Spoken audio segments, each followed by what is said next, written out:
ప్రతి సవాళ్లతో నంద్యాల రాజకీయం వేడెక్కింది. ఉప ఎన్నిక నేపథ్యంలో అధికార పార్టీ ప్రలోభాలకు తెరతీసింది.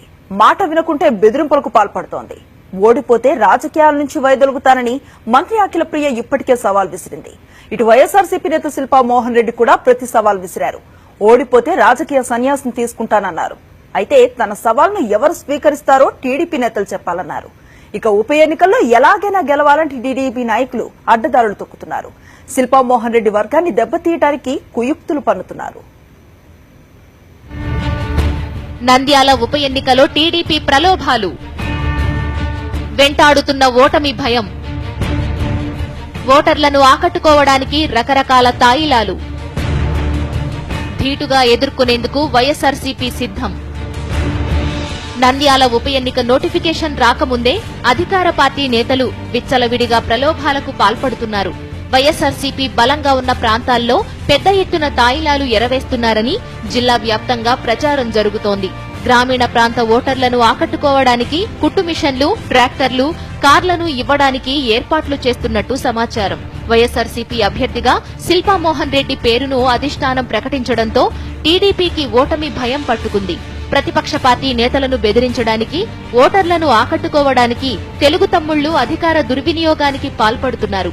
ఇటీవల ముఖ్యమంత్రి చంద్రబాబు నాయుడు తన నంద్యాల పర్యటనలో బెదిరింపులకు, ప్రలోభాలకు వ్యూహం పన్నగా ఆయన బాటలో టీడీపీ నాయకులు పయనిస్తున్నారు.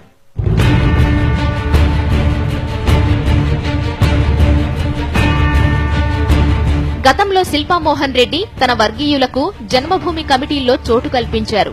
అయితే ఆయన వైఎస్ఆర్సీపీలో చేరగానే కమిటీల్లో ఉన్న శిల్పా వర్గీయులను తొలగించాలని అధికారులకు టీడీపీ పెద్దల నుంచి మౌఖిక ఆదేశాలు అందాయి.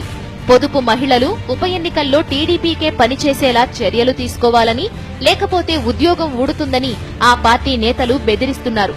నియోజకవర్గంలో దాదాపు 200 మంది రేషన్ డీలర్లు ఉండగా శిల్పా మోహన్ రెడ్డికి అనుకూలంగా ఉన్నారనే సాకుతో కొందరిని తొలగించడానికి ఏర్పాట్లు చేశారు. ఉప ఎన్నికల్లో టీడీపీకి మద్దతు ఇచ్చేవారికి డీలర్షిప్లను కట్టబెట్టాలని యోచిస్తున్నారు.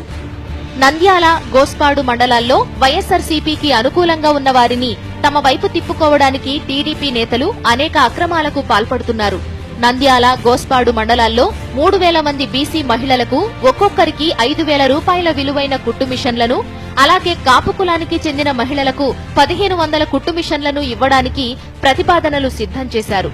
దళిత రైతులకు 10 లక్షల రూపాయలకు పైగా విలువగల 150 ట్రాక్టర్లను 90% సబ్సిడీపై ఇవ్వాలని, బీసీ కార్పొరేషన్ ద్వారా 50 మంది బీసీలకు 50% సబ్సిడీతో కార్లను ఇవ్వడానికి ప్రతిపాదనలు సిద్దం చేశారు.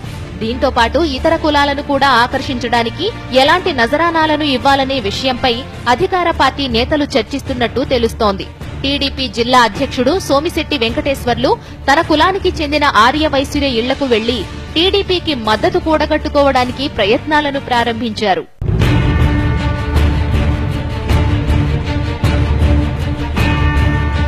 అధికార పార్టీ నేతలు ఎన్ని తాయిలాలు విసిరినా, ఎన్ని ప్రలోభాలకు గురి చేసినా ధీటుగా ఎదుర్కొని తమ సత్తా చాటుతామంటున్నారు వైఎస్ఆర్సీపీ నేతలు. చంద్రబాబు సర్కార్పై విపరీతమైన ప్రజా వ్యతిరేకత వ్యక్తమవుతోందని, నంద్యాల ఉప ఎన్నికలో గెలిచి ప్రభుత్వంపై ఉన్న ప్రజాగ్రహాన్ని తెలియచేస్తామంటున్నారు ఆ పార్టీ నేతలు. చంద్రకాంత్, ప్రిన్సిపల్ కరెస్పాండెంట్, సాక్షి న్యూస్.